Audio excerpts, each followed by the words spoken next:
I think everybody's affected by your own upbringing. And growing up in Burbank, which was a very suburban kind of 50s, 60s kind of bland kind of environment, I think that's why I was always drawn to sort of monster movies and things, because it sort of was a release from my own environment, the kind of shadows and the darkness and the monsters and things. It was something that was just an emotional catharsis for me. And I think that it probably has to do with my background. One of the things I like about the exhibition is that it's not linear, it's not literal. There's photographs and drawings and things. None of it was ever meant to be, hanging on a wall, like a museum or anything. So it's a strange feeling for me. But what I think it does show is just the process of how I work. Like some things started maybe as a drawing, and maybe becomes a film character. Maybe I'm thinking of a film character that doesn't become a film character. So there's a lot of sort of crossover and sort of mutation of the thought process, and that's sort of how I work, whether I'm making a movie or a drawing or anything.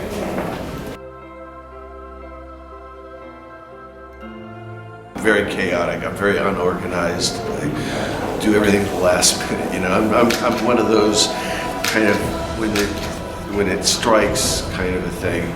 No, I'm not. I'm not very disciplined. I mean, when you're making a film, you have to be disciplined. So I do have the capability of it. It's just not in my nature.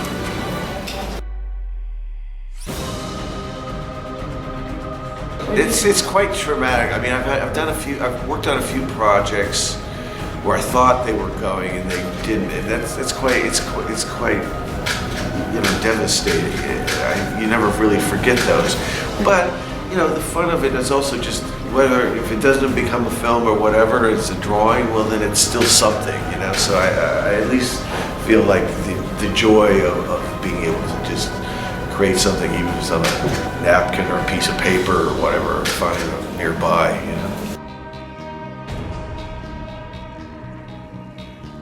So I can only speak for myself. That's I think, as I said, that's why I like monster movies. I was never scared by them. I just found them beautiful and emotional. And so for me, I can't speak for other kids, but exploring those kind of things, and I never try to do things just to be dark. I try to put humor into it and emotion and feelings, because I think that's what life is made up of. So if kids relate to that, I think it's because you're exploring those things that you're not intellectually thinking about. You're just feeling, and I think that's an important part of life.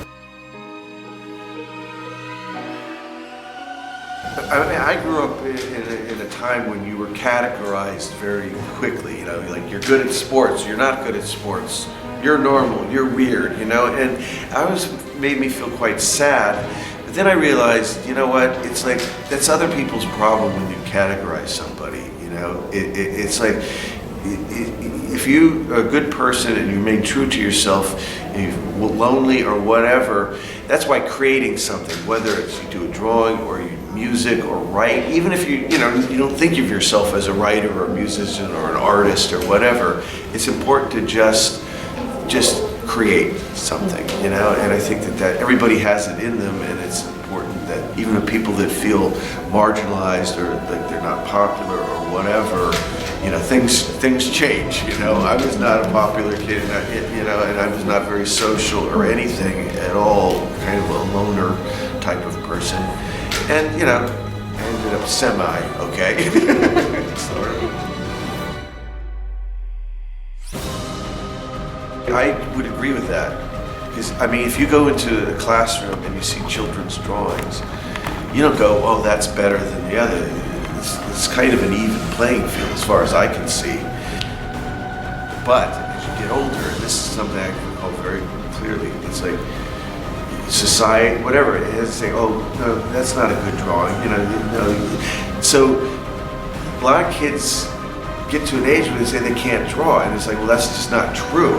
You feel like you can. And that happened to me. I got very frustrated because I couldn't draw in the Disney style, which I had to. That was my job. And then I got really frustrated. And one day, I just said, I can't draw like this, and I'm just going to draw the way I draw. And it was a real kind of mind-expanding moment, really.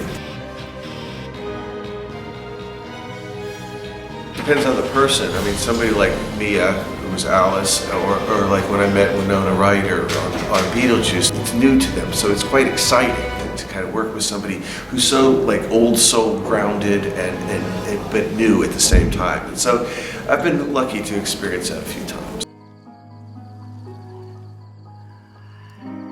Sometimes I do things for perverse like,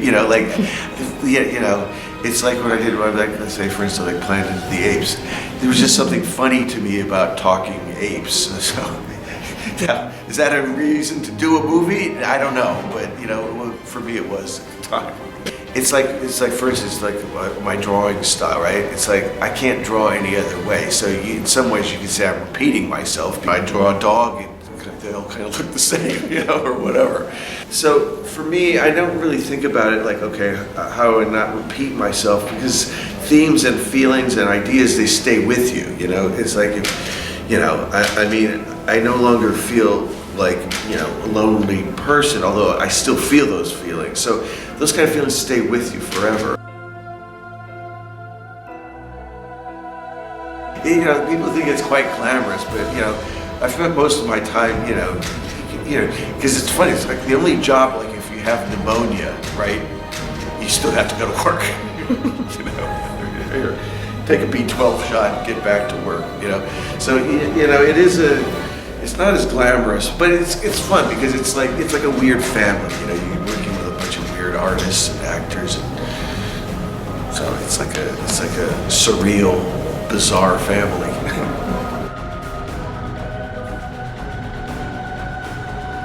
Well, I cite sort of Edward Scissorhands as one probably more personal because that has direct feelings of how, and kind of the environment and the characters and things are something that is probably, I mean, I try to do that with every film I do, but that one is probably the most pure that way.